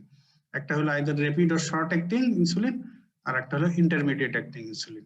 এটার পারপাস হলো যে যেটা শর্ট অ্যাক্টিং এটা হলো প্রান্ডিয়াল গ্লুকোজ লেভেলটাকে কন্ট্রোল করবে, আর ইন্টারমিডিয়েট অ্যাক্টিং যেটা এটা হলো বেসাল গ্লুকোজ লেভেল এটাকে কন্ট্রোলে রাখবে। তাহলে র্যাপিড অ্যাক্টিং, আচ্ছা এক্সাম্পল এখানে কিছু দেখানো হয়েছে। Rapid acting insulin lispro, insulin aspart, insulin glulisine. Short acting হচ্ছে যেটা রেগুলার ইনসুলিন। ইন্টারমিডিয়েট অ্যাক্টিং বললাম semilente insulin. Long acting insulin detemir, insulin glargine. এই র্যাপিড অ্যাক্টিং এর এই তিনটা আর এই লং অ্যাক্টিং এর এই দুইটা, এরাই হচ্ছে ইনসুলিন অ্যানালগস, যেটা একটু আগে বললাম ইনসুলিন অ্যানালগস। প্রিমিক্সড যেটা বলে ফেলেছি, বিভিন্ন রেশিওতে র্যাপিড আর শর্ট অ্যাক্টিং এর সঙ্গে ইন্টারমিডিয়েট অ্যাক্টিং ইনসুলিন মিক্সড করা থাকে, 30:70 আর 30:50 আর 75:25 এরকম রেশিওতে। এবারে ইনসুলিন রেজিস্ট্যান্স। ইনসুলিন রেজিস্ট্যান্স কখন বলা হবে? ইনসুলিন যখন কাজ ইনসুলিন কাজ করতে পারবে করতে না পারা, সেটাকে টিস্যুতে কাজ করতে পারতেছে না, টিস্যু ইনসেনসিটিভিটি হয়ে গেছে কোনো কারণে, সেটাকে আমরা এখানে বলবো একটু কোয়ান্টিটেটিভলি জি sir, definition. More than 200 unit যদি কাউকে Very good. ইনসুলিন দেওয়া লাগে স্যার, If তাহলে সেক্ষেত্রে insulin সেটা বলা- requirement of a diabetic patient exceeds 200 international unit per day, then we call insulin resistance has developed. ঠিক আছে, কোনো ডায়াবেটিক পেশেন্ট যার ইনসুলিন দেওয়া হচ্ছে, যদি দেখা যায় যে খালি ডোজ বাড়ানোই লাগতেছে 200 ইউনিট পার ডে এক্সিড করে গেল, তখন বুঝতে হবে যে তার ইনসুলিন রেজিস্ট্যান্স, তখনই আমরা বলবো তার ইনসুলিন রেজিস্ট্যান্স। এখন এই ইনসুলিন রেজিস্ট্যান্স এর ম্যানেজমেন্ট কি, ট্রিটমেন্ট কি? ইনসুলিন রেজিস্ট্যান্স কাদের বেশি হয়? ভেরি গুড, যাদের ওয়েট ওভারওয়েট আর ওবেস পারসন তাদের বেশি হয়। তারপরে কেউ যদি এমন কোন ড্রাগ পাশাপাশি নেয় যে ড্রাগ গুলো ইনসুলিনের অ্যাকশনকে অ্যান্টাগোনাইজ করতে পারে, যেমন এই যে তার মধ্যে ইম্পর্টেন্ট হচ্ছে স্টেরয়েড, তাই না? এই জাতীয় ড্রাগ যদি কেউ নেয় সেই কারণে হতে পারে। আর একটা মেকানিজম হচ্ছে ইমিউন মেকানিজম। অনেক সময় এটাকে দুই ভাগে ভাগ করে বলা হয় যে ইমিউন ইনসুলিন রেজিস্ট্যান্স আর নন ইমিউন ইনসুলিন রেজিস্ট্যান্স। নন ইমিউন হচ্ছে যে এইসব প্রিসিপিটেটিং কিছু ফ্যাক্টর আছে, obesity, weight gain, overweight, physical inactivity, হ্যাঁ, ওভার ইটিং, এইসব ফ্যাক্টর, এগুলো হলো সব নন ইমিউন। আর ইমিউন মিডিয়েটেড ইনসুলিন রেজিস্ট্যান্স অনেক সময় ইনসুলিনের এগেইনস্টে অ্যান্টিবডি ফর্মেশন হতে পারে অটো বডিতে, তাহলে তো ওই অ্যান্টিবডি ইনসুলিনকে নিউট্রালাইজ করে দিবে, ইনসুলিন আর কাজ করবে না, তখন ওটা হচ্ছে ইমিউন ইনসুলিন রেজিস্ট্যান্স। ঠিক আছে, এখন এটার ট্রিটমেন্ট কি, ম্যানেজমেন্ট কি?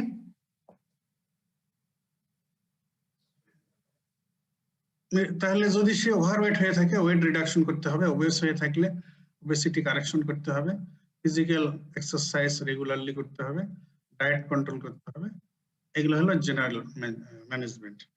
আর যদি এমন কোনো ড্রাগ খেয়ে থাকে সে যেটার কারণে ইনসুলিন কাজ করতে পারতেছে না, তো সেটাকে সম্ভব হলে স্টপ করতে হবে বা ডোজ কমাইতে হবে, যেমন স্টেরয়েড একটা ইম্পর্টেন্ট এই ক্ষেত্রে। ঠিক আছে, এই আর এখন হলো জেনারেল ম্যানেজমেন্ট গেল, এবার হলো ড্রাগস দিয়ে আমরা ইনসুলিন রেজিস্ট্যান্সকে ওভারকাম করতে পারবো কিভাবে। এমন কোন ড্রাগ আছে যেটা ইনসুলিন রেজিস্ট্যান্স ওভারকাম করতে পারে? পড়ছো না তোমরা? তোমাদের তো ক্লাস হয়েছে, তোমরা যে ওরাল অ্যান্টিডায়াবেটিক ড্রাগস গুলো পড়ছো, তার মধ্যে কি এমন কোন ড্রাগ আছে, the drugs, antidiabetic drugs that increase insulin sensitivity to peripheral? Sir metformin করে স্যার। এদেরকে কি বলা হয়, কি নামে ডাকা হয়? যারা ইনসুলিনের সেন্সিটিভিটি বাড়ায় যারা, তাদেরকে তুমি কি বলবা? ইনসুলিনের অ্যাকশনকে এনহ্যান্স করতেছে না বা ইনসুলিনের সেন্সিটিভিটি বাড়াচ্ছে না, তাহলে কি বলা হবে? Insulin sensitizer or insulin action enhancer. ঠিক আছে, insulin sensitizer or insulin action enhancer এইসব ড্রাগ ইউজ করা যেতে পারে। তার মধ্যে কি আছে? বাইগোনাইড, মেটফরমিন যেটা বললে, এটা very very important in this aspect. আর একটা গ্রুপ আছে থায়াজোলিডিনডায়ন্স, পায়োগ্লিটাজোন, রোসিগ্লিটাজোন, এরাও ইনসুলিন সেন্সিটাইজার। তাহলে এই পারপাসে এটা ইউজ করা যেতে পারে। আবার যদি ইমিউন মিডিয়েটেড ইনসুলিন রেজিস্ট্যান্স হয়, তখন ইমিউনোসাপ্রেশন করার জন্য, অ্যান্টিবডি প্রোডাকশনকে কমানোর জন্য তখন কি ইউজ করা যেতে পারে? এটা রেয়ার, এটা আসলে ওইভাবে প্র্যাকটিস করা হয় না, বাট থিওরিটিক্যালি আর কি। তাহলে অ্যান্টিবডি প্রোডাকশনকে ইনহিবিট করতে পারে কোন ড্রাগ?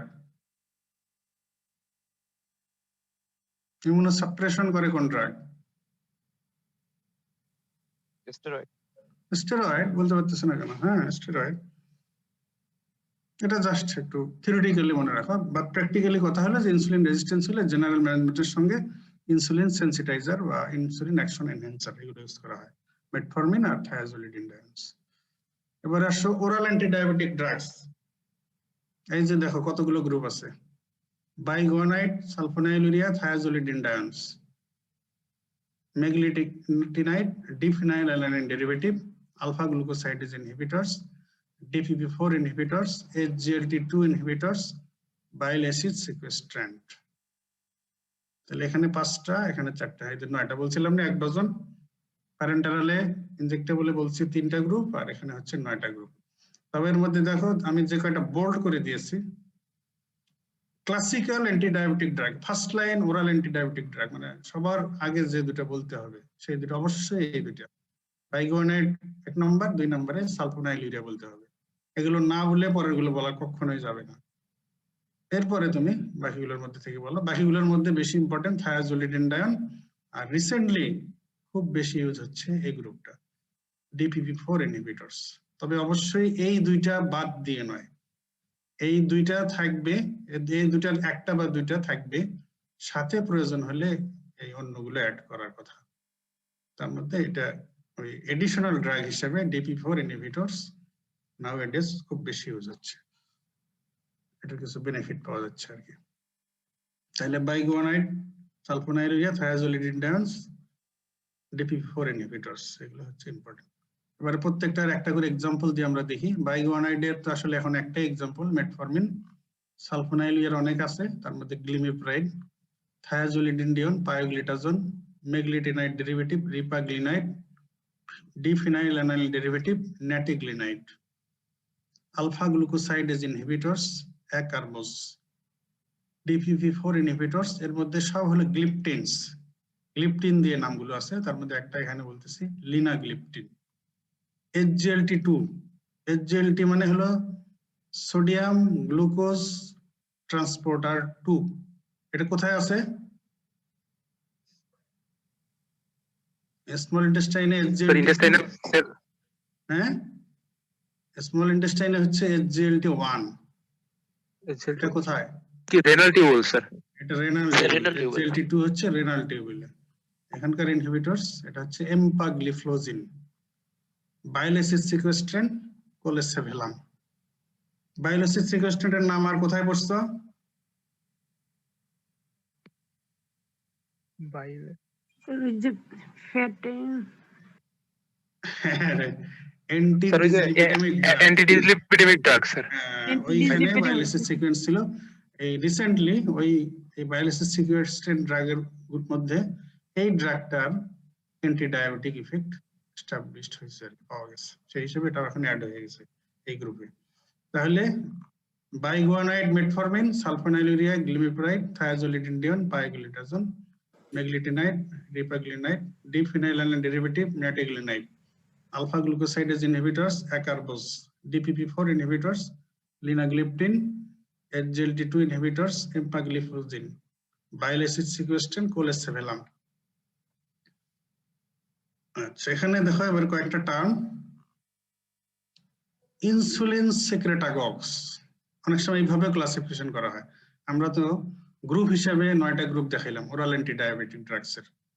আবার অনেক সময় এইভাবে ক্লাসিফিকেশন যে তাদের মোড অফ অ্যাকশন কিভাবে কাজ করে সেই হিসাবে যে এই 3টা গ্রুপ ওরাল অ্যান্টিডায়াবেটিক গ্রুপ, এই 3টা গ্রুপে ভাগ করা যেতে পারে।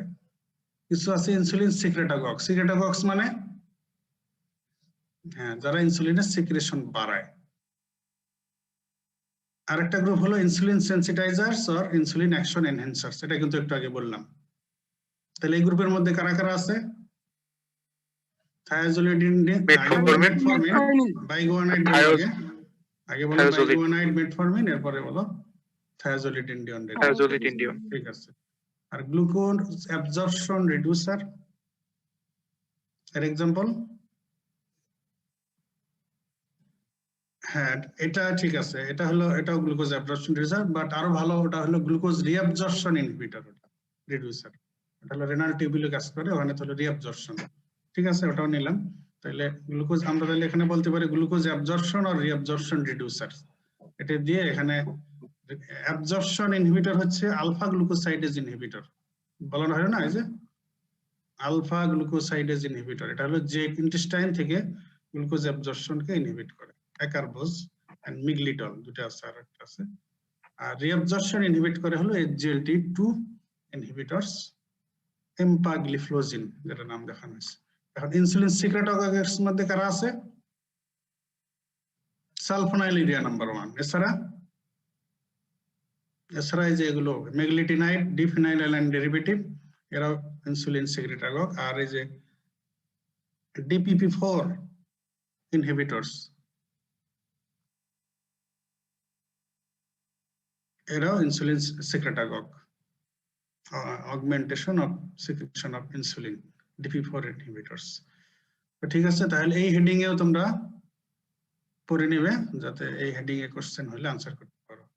নাও another term, euglycaemic agent. What do mean by euglycaemic agent? Glucose level সবসময় ঠিক রাখে স্যার এগুলা। তার যে এজেন্ট গুলো হচ্ছে হাইপোগ্লাইসেমিয়া তৈরি করবে না, কিন্তু স্যার তার গ্লুকোজ Drugs লেভেলটাকে কমায় that reduce blood glucose level glucose normal level করতে but hypoglycaemia. but not produce hypoglycemia, তাই না? জি স্যার। মানে simply they maintain normal blood glucose level. Drugs that maintain normal blood glucose level not produce hypoglycemia. এই গ্রুপের এক্সাম্পলে কারা কারা আছে?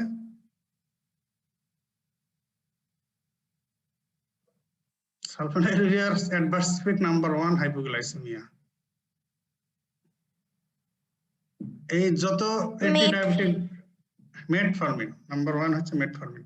তোমরা এটা মনে রাখবে, যত অ্যান্টিডায়াবেটিক ড্রাগস আছে এর মধ্যে হাইপোগ্লাইসেমিয়া করার ক্ষেত্রে নাম্বার 1 হচ্ছে ইনসুলিন, নেক্সট হচ্ছে সালফোনাইলুরিয়া। ওরাল গুলোর মধ্যে সালফোনাইলুরিয়া সবার আগে।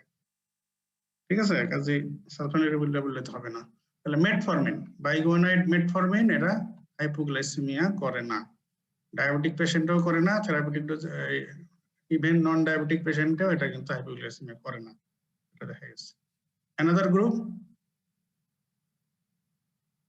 থায়াজোলিডিন, এরাও হাইপোগ্লাইসেমিয়া করে না। আর নতুন যেগুলো বলা হচ্ছে যে DPP4 ইনহিবিটরস, ইনক্রেটিন মাইমেটিক্স, এরাও হাইপোগ্লাইসেমিয়া করে না। তাহলে ইউগ্লাইসেমিক এজেন্ট এটা কি, কারা কারা, এটা পড়ে রাখবে। আচ্ছা, আমি এগুলো মেকানিজমটা এগুলো আমি আর না যাই। আচ্ছা, এখন বলো টাইপ 2 ডায়াবেটিস নিয়ে তো আমাদের কথা হচ্ছে। টাইপ 2 ডায়াবেটিস মেলাইটাস এর পেশেন্টের ক্ষেত্রে the drug of first choice কোনটা? Metformin sir. মেটফরমিন। অবশ্যই মেটফরমিন। হ্যাঁ, কিন্তু এক সময় কিন্তু এই কথাটা অন্যভাবে বলা হতো, ওই জন্য আমি বলছিলাম যে কিছু নতুন কনসেপ্ট আছে, চেঞ্জ হয়েছে কিছু। এক সময় বলা হতো যে যদি টাইপ 2 ডায়াবেটিস মেলাইটাসের পেশেন্ট ওবেস হয় তার জন্য ফার্স্ট চয়েস মেটফরমিন, আর যদি নন ওবেস হয় তার জন্য ফার্স্ট চয়েস হচ্ছে সালফোনাইলুরিয়া। এটা আগে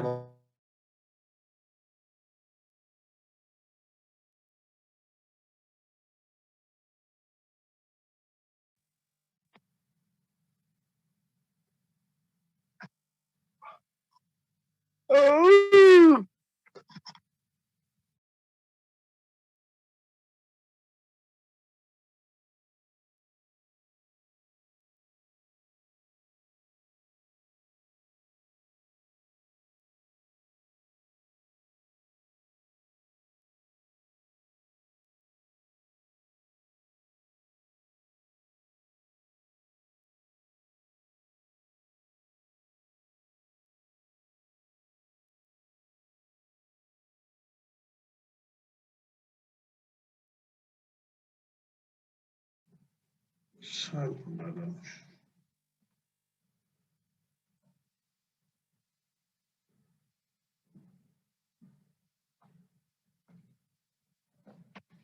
এটা বোর্ড এ বোর্ড বি ভাবে দিলে ভালো হয় না কথাটা? বোর্ড এ বোর্ড বি।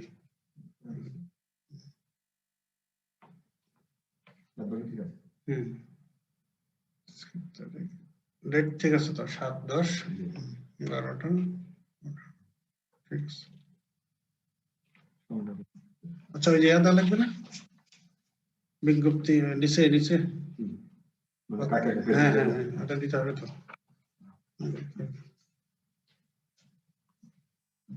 হ্যাঁ রাসেল লাইনে স্যার ডিসকানেক্টেড হয়ে গেছিলাম মনে হ্যাঁ হয়। ডিসকানেক্ট হয়ে গেছিল।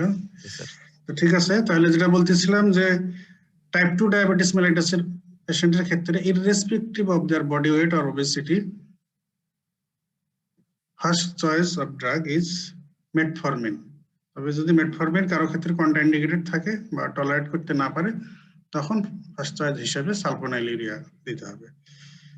ঠিক আছে, এটা হলো লেটেস্ট কনসেপ্ট। এক সময় বলা হয়তো যে ওবেসিটি থাকলে মেটফরমিন ফার্স্ট চয়েস আর নন ওবেস হলে সালপোনাইলুরিয়া। এখন ওই কনসেপ্টটা বাদ দেওয়া হয়েছে, এখন এটা বলা হচ্ছে। কারণ হলো এই মেটফরমিনের অনেক অনেক অ্যাডভান্টেজ পাওয়া যাচ্ছে টাইপ 2 ডায়াবেটিস মেলিটাসের কমপ্লিকেশন প্রিভেনশনের ক্ষেত্রে। Microvascular and macrovascular complications of type 2 diabetes এগুলো প্রিভেন্ট করার ক্ষেত্রে মেটফরমিন খুবই ইফেক্টিভ, এই জন্য এটা ফার্স্ট চয়েস। তবে এই মেটফরমিনের কিছু অ্যাডভার্স ইফেক্ট, ওই যে বললাম যে অনেকে টলারেট করতে পারে না, এই মেটফরমিনের কারণে অনেকেরই abnormal metallic test, severe anorexia, nausea, vomiting, abdominal bloating, abdominal discomfort, diarrhoea এগুলো হয়। আর রেয়ারলি একটা কমপ্লিকেশন যেটা হলো মেটাবলিক অ্যাসিডোসিস। এই মেটাবলিক অ্যাসিডোসিসের একটা যদিও রেয়ার আনকমন কিন্তু রিস্ক আছে জন্যই এই কিছু কন্ডিশনে এটা contraindicated metformin. Chronic alcoholism, renal failure, রিভালভ হেপাটিক ফেলিউর আর ক্রনিক কার্ডিওরেসপিরেটরি ডিজিজ আর condition predisposing to hypoxia. Hypoxia হলে তো অ্যাসিডোসিস আরো বাড়বে, আর এইসব কন্ডিশনে অ্যাসিডোসিস বাড়ার চান্স থাকে, তখন মেটাবলিক অ্যাসিডোসিস আরো বাড়ার চান্স থাকে। এই কারণে এইসব কন্ডিশনে এটা contraindicated. Non diabetic use of metformin, এটা অনেক সময় জিজ্ঞেস করা হয়। PCOS, what is PCOS? Polycystic ovary syndrome. Polycystic ovarian syndrome, এটাতে কিন্তু এই মেটফরমিন ইউজ করা হয়। এবং পলিসিস্টিক ওভারিয়ান সিনড্রোম যাদের থাকে তাদের কিন্তু অনেকেরই ইনফার্টিলিটি থাকে। তো সেই জন্য দেখবে যে অনেক ইনফার্টাইল কাপলের ম্যানেজমেন্টের ক্ষেত্রে এই PCOS মনে করে মেটফরমিন দেওয়া হয়। সালপোনাইলুরিয়া ক্লাসিফিকেশন এগুলো পড়ে নিও। আচ্ছা চয়েসের ক্ষেত্রে তো বললাম যে যার ক্ষেত্রে metformin contraindicated but or intolerable, তার ক্ষেত্রে এটা আবার চয়েস করা হয়। মেকানিজম যেটা বলতেছিলাম, ইনসুলিন রিলিজের ছবি দেখানোর সময় বলছিলাম যে ATP dependent potassium channel in beta sell, ওখানে ওই চ্যানেলকে ব্লক করে এটা ইনসুলিন রিলিজ বাড়ায় দেয়। তবে যেহেতু ঠিক আছে যেহেতু এটা বিটা সেল রিলিজ বাড়িয়ে দিয়ে কাজ করে, কাজে বিটা সেল তো কিছু ইনট্যাক্ট থাকতে হবে। যদি কোনো বিটা সেলই না থাকে তাহলে তো এটা কাজ করবে না। এই জন্য বলা হয় at least 10% beta cell must be functionally active for action of sulfonylurea. এই গ্রুপের ড্রাগের অ্যাকশনের জন্য 10% beta sell at least intact থাকতে হবে। সালফোনাইলুরিয়ার মেইন অ্যাডভার্স ইফেক্ট হাইপোগ্লাইসেমিয়া, এরপরে হচ্ছে ওয়েট গেইন। এটার কন্ট্রাইন্ডিকেশন হেপাটিক রেনাল ইম্পেয়ারমেন্ট। প্রেগন্যান্সিতে কিন্তু সালফোনাইলুরিয়া কন্ট্রাইন্ডিকেশন বলা হয়, কন্ট্রাইন্ডিকেশন। তবে রিসেন্টলি এই গ্রুপের একটা ড্রাগ, ওই যে বললাম যে কিছু drug pregnancy with diabetes mellitus, এটাতে ওরাল কিছু ড্রাগ একটা ইদানিং বলা হচ্ছে ইউজ করার কথা। তার মধ্যে একটা আছে এই গ্রুপের গ্লিবেনক্লামাইড, আর আরেকটা হচ্ছে ওই মেটফরমিন।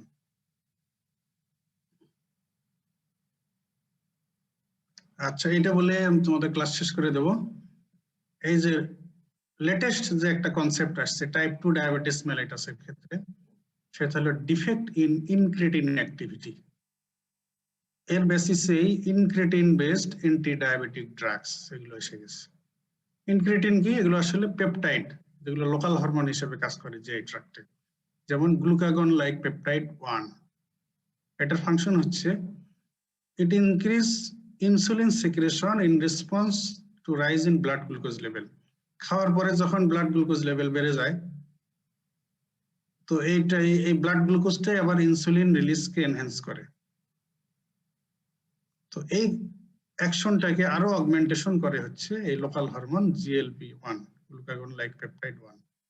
আবার যেহেতু এটা পেপটাইড, এটা আবার ব্রেকডাউন হয়ে যায় একটা এনজাইম দ্বারা, যেটার নাম হচ্ছে DPP-4। DPP-4 দ্বারা আবার এই GLP-1 ব্রেকডাউন হয়ে যায়। তাহলে GLP-1 যেহেতু ইনসুলিন সিক্রেটাগগ, তাহলে আমরা যদি ওই ধরনের ড্রাগ এটার মতো বা এটা ইউজ করতে পারি, তাহলে তো ইনসুলিনের সিক্রেশন বেড়ে যাবে। তো এই ঘটনাটা মানে এই অ্যাপ্রোচে আমরা দুইটা গ্রুপের ড্রাগ পেতে পারি। একটা হলো যে আমরা জিএলপির মতোই ড্রাগ ইউজ করলাম, জিএলপি অ্যানালগ, GLP-1 অ্যানালগ, সেটা দিলে সে ডাইরেক্টলি ওই GLP-1 এর মতোই কাজ করবে। আরেকটা করতে পারি যে এই GLP-1 এর ব্রেকডাউন আমরা ইনহিবিট করে দিতে পারি। সেটার জন্য এই যে এনজাইম ব্রেকডাউন করে DPP-4, এই DPP-4 কে আমরা ইনহিবিট করে দেব বাই ইউজিং DPP-4 ইনহিবিটরস। তাহলে এই দুই অ্যাপ্রোচে এই বেসিসে ড্রাগ ইউজ করা যেতে পারে। একটা হলো যে GLP-1 অ্যানালগ, আর একটা হলো DPP-4 ইনহিবিটরস। এই হিসেবে দুইটা গ্রুপ এসে গেছে এর মধ্যে। তাহলে এই ইনক্রেটিনের বেসিসে যে ড্রাগগুলো ডেভেলপ করা হয়েছে, এদেরকে এক কথায় বলা হচ্ছে ইনক্রেটিন মাইমেটিক্স, ইনক্রেটিনের মতো কাজ। তো কিছু হলো ইনক্রেটিন অ্যানালগ আর কিছু হলো ইনক্রেটিন এনহ্যান্সার। ইনক্রেটিন অ্যানালগ মানে ওই GLP-1 এর মতোই ড্রাগ তৈরি করা হয়েছে, সেগুলো হলো এক্সেনাটাইড, লিরাগ্লুটাইড।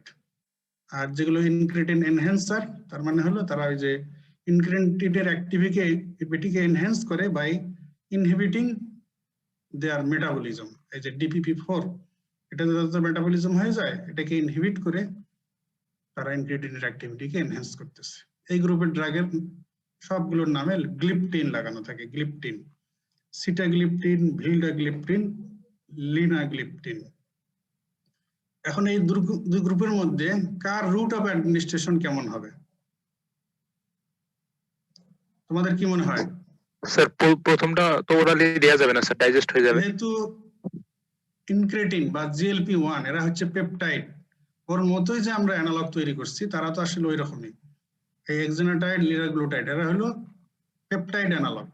তো কাজে ওরালি দিলে তো পেপটাইড ডাইজেশন হয়ে যাবে, এদেরকে দিতে হবে অবশ্যই প্যারেন্টারালি।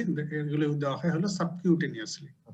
আর ওই DPP-4 এনজাইমের ইনহিবিটর যেগুলো, এরা তো আসলে ওই পেপটাইড না, এরা সিনথেটিক কম্পাউন্ড। তো এই জন্য ওরালি এরা দিলে এদের তাতে কোনো সমস্যা নেই, এরা ইনট্যাক্ট থাকতে অ্যাবজর্পশন হয়ে যাবে। এই জন্য এদেরকে আবার ওরালি দেওয়া যায়। এই জন্য sitagliptin, vildagliptin, linagliptin, that is they are the DPP-4 inhibitors, they are given orally. আচ্ছা, অ্যাডভান্টেজ অফ ইনক্রেটিন মাইমেটিক্স, এগুলো কিছু অ্যাডভান্টেজ। তারা তো ইনসুলিন সিক্রেটাগগ, এটা আমরা মেকানিজমে দেখলাম, they enhance insulin secretion। আবার এডিশনাল ইফেক্ট হচ্ছে তারা রিডিউস করে glucagon secretion, slowing of gastric emptying, reduce appetite. এগুলো ডায়াবেটিক পেশেন্টের, বিশেষ করে ওবেস পেশেন্টের জন্য এগুলো হেল্পফুল, যে তাদের ওয়েট রিডাকশনের জন্য কাজ করবে। গ্যাস্ট্রিক এমটিং স্লো হয়ে গেলে, অ্যাপেটাইট কমে গেলে তারা খাবে কম, মানে অটোমেটিক ডায়েট কন্ট্রোল হয়ে যাবে, ওয়েট রিডাকশন, ওবেসিটি কারেকশন হয়ে যাবে। আর এই দুটো তো মেইন ইফেক্ট আছে, ইনসুলিন সিক্রেশন বাড়াবে, গ্লুকাগন সিক্রেশন কমাবে। Another effect may be present, সেটা হলো যে they may increase beta cell mass, তারা বিটা সেল মাস বাড়াইতে পারে, এরকম স্টাডিতে আসে কিছু পাওয়া গেছে। তো অ্যাডভার্স ইফেক্ট অফ ইনক্রেটিং মাইমেটিক্স, এর মধ্যে মেইন অ্যাডভার্স ইফেক্ট হচ্ছে নশিয়া, রেয়ারলি প্যানক্রিয়াটাইটিস। আর ইনক্রেটিং মাইমেটিক্স এই গ্রুপের ড্রাগগুলোর একটা আলাদা একটা অ্যাডভান্টেজ হচ্ছে যে তারা কিন্তু হাইপোগ্লাইসেমিয়া করে না, they usually don't produce hypoglycemia, কারণ যেহেতু এদের অ্যাক্টিভিটিটা এর সঙ্গে রিলেটেড। মিল মিডিয়েটেড যে ব্লাড গ্লুকোজ যদি বেশি হয় তাহলে তারা রিলিজ হবে, আর যদি ব্লাড গ্লুকোজ লেভেল কমে যায় তখন তারা রিলিজ হবে না। ব্লাড গ্লুকোজ লেভেলের সাথে তাদের রিলেশন রিলিজ হওয়া না হওয়াটা, এজন্য তারা হাইপোগ্লাইসেমিয়া করে না। SGLT2 inhibitors, renal tubular sodium glucose transporter 2 inhibitors. Renal tubular sodium glucose transporter 2 inhibitors. Example: dapagliflozin, canagliflozin, empagliflozin. সবগুলোর নামে গ্লিফ্লোজিন, dapagliflozin, canagliflozin, empagliflozin. আচ্ছা, তোমাদের মেকানিজম চিন্তা করে বলো দেখি যে এই গ্রুপের ড্রাগ গুলো দিলে কি অ্যাডভার্স ইফেক্ট হতে পারে?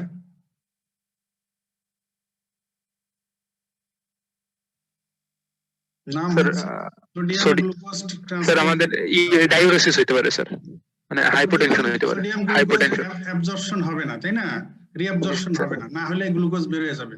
গ্লুকোজ যদি বের হয়ে যায়, সোডিয়াম বের হয়ে যায়, সাথে কি যাবে? স্যার পানি যাবে স্যার, ওয়াটার যাবে, ডায়াবেটিস বেশি হবে, তার মানে হাইপোটেনশন, ফ্রিকুয়েন্ট মিক্সচুরেশন মানে পলিউরিয়া হবে তার। আর পলিউরিয়া হয়ে যাবে, ওদিকে আবার ব্লাড থেকে ভলিউম বেশি কমে যেতে পারে, হাইপোভলিমিয়া হতে পারে, এগুলো হতে পারে। আর ইউরিন যদি টেস্ট করা যায়, ইউরিনে কি পাওয়া যাবে? গ্লুকোজ স্যার, গ্লুকোজ পাওয়া যাবে, গ্লাইকোসিরিয়া, তাই না? তাহলে polyuria, glycosuria, frequency of micturition, blood volume reduction, এগুলো হতে পারে। বায়োলাইসিস সিকোয়েস্ট্যান্ট, কোলেসেভেলাম, এটা নিয়ে আর বেশি কিছু বলবো না, তাহলে শেষ করে দিই। Thank you very much. ঠিক আছে, তাহলে জি স্যার। ওরা অ্যান্টি ডায়াবেটিক ড্রাগস তো ডিভিশন ক্লাস হিসেবে বললাম। আশা করি কিছু এডিশনাল ইনফরমেশন পেয়ে গেছো নাকি? জি স্যার। জি স্যার। একটু ভালো করে পড়ে নিও, আরো ক্লিয়ার হয়ে যাবে। স্যার কে যেন কি বলতে চাইছে? হ্যাঁ স্যার, একটু সমস্যা ছিল স্যার। বলো। স্যার আমার প্রায় প্রথম দিকে 1 সপ্তাহ ধরে স্যার প্রোডাক্টিভ কফ ছিল, তারপর স্যার ওষুধ খাইছি, প্রোডাক্টিভ কফটা শেষ হয়ে স্যার ড্রাই কফ শুরু হয়েছে, তারপর ড্রাই কফ 2 সপ্তাহ ধরে চলতেই আছে, এটা থামতেছে না স্যার কোনোভাবেই। কি ওষুধ খাচ্ছ? স্যার প্রথমে তো ইয়ার জন্য এমনি সিরাপ খাইছিলাম স্যার, এই যে কি বলে অ্যামব্রক্স, তারপর মিউকাসপেল এগুলা, আর পরে ড্রাই কফের জন্য মন্টিলুকাস্ট খাইছিলাম স্যার। মন্টেলুকাস্ট খাচ্ছ এখনো? এখন অফ করে দিয়েছি স্যার, মানে কোনোভাবেই কমতেছে না। মানে মন্টেলুকাস্ট কয়দিন খাইছিলা? মন্টেলুকাস্ট স্যার প্রায় 10 দিনের মতো। স্টপ করছো কয়দিন হলো? আর স্টপ করছি 1 সপ্তাহ হবে। আচ্ছা আচ্ছা। মানে সাথে কি তোমার আছে, হুইজ আছে? হুইজ সমস্যা আছে? এগুলো নাই স্যার, নাই স্যার। আচ্ছা, বুক চেপে চেপে আসে, শ্বাসকষ্ট হয়, এই ধরনের সমস্যা? না স্যার, এই ধরনের নাই, তবে স্যার মানে খেলাধুলা, ফুটবল খেলার সময় একটু হয় স্যার। একটু হয়। তুমি করো, তুমি মন্টেলুকাসটা চালাও, ঠিক আছে? মন্টেলুকাস চালাও, আর ট্যাবলেট টফেন প্রতি রাতে একটা করে চালাও। আচ্ছা, আর ট্যাবলেট ব্রিজি 2 mg, এটা 3 বেলা করে খাও। আর ট্যাবলেট ইভো মানে লেভোফ্লক্সাসিন আর কি, এটা প্রতি রাতে একটা করে 7 দিন খাও। কি মনে থাকবে? কি কি বললাম? ট্যাবলেট মন্টেলুকাস্ট 10 মিলিগ্রাম, বা মোনাস যেটাই হোক, প্রতি রাতে একটা করে চালায় যাও, মিনিমাম 1 মাস একটা না খাবা। এরপরে ট্যাবলেট টফেন প্রতি রাতে একটা, টফেন 1 মিলিগ্রাম প্রতি রাতে একটা। এরপরে ট্যাবলেট এটা খাও, এটা 1 মাস খাও। Tablet Vrijji BRIZY Vrijji 2 mg 2 milligram, এটা 3 বেলা করে, এটাও 1 মাস চালাও। আর ট্যাবলেট ইভো 500 মিলিগ্রাম 500 মিলিগ্রাম, এটা প্রতি রাতে একটা করে, এটা 7 দিন। ঠিক আছে, এটা চালায় দেখো একটা না। স্যার ক্লাসের বিষয়গুলো এখন কি হবে স্যার? স্যার আমাদের কি সামনের সপ্তাহে তো পরীক্ষাই, তাই না? এই বৃহস্পতিবারে ম্যাডাম যদি তোমাদের কোনো টপিকস ডিসকাস করতে চান, স্যার টপিক তো সবগুলো পড়ানো হয়ে গেছে স্যার। তারপর দেখো, যদি ইন্টারেস্টেড হন তোমরা আচ্ছা স্যার, আচ্ছা করতে পারো, আর যদি না করো তাহলে তো হলেই সামনের সপ্তাহে তো সোমবার বৃহস্পতিবার পরীক্ষায়, জি স্যার, না? জি স্যার। আর তাহলে তো স্যার আমাদের কোর্স শেষ হয়ে গেল স্যার। তোমাদের তো হ্যাঁ কোর্স তো শেষ, এখন হলো ওরা কি করবে? স্যার 27 ব্যাচের কি কেউ আছে এখন আছে স্যার। জি লাইনে স্যার, আছো? জি স্যার। জি তোমরা স্যার কি করবে বলো তো? স্যার আপনি যেটা বলবেন স্যার। না, তোমাদের তো পরীক্ষার এখনো তো কোনো হয়নি, ফিক্সড ডেট হয়নি, তাই না? জি স্যার। হচ্ছে কি হয়নি তো? আমরা তো চিঠি না পাইনি। স্যার। না স্যার এমনি একটা কথা শুনছিলাম জানুয়ারির শেষের দিকে নাকি? তো কিন্তু স্যার কোনো সেকেন্ড প্রপটা মার্চ হবে, মার্চে স্যার। মার্চ। জি স্যার। যদি ইমিডিয়েট তোমাদের প্রফের কোনো ডিসিশন না আসে তাহলে তো তোমাদের ক্লাস কন্টিনিউ হবে। এখন হলো তোমরা টার্ম 1 এর পরীক্ষা তোমাদেরও তো দিতে হবে, তাই না? স্যার ওইদিকে তো স্যার প্যাথোলজি মাইক্রোবায়োলজি অনেক বাকি আছে স্যার এখনো।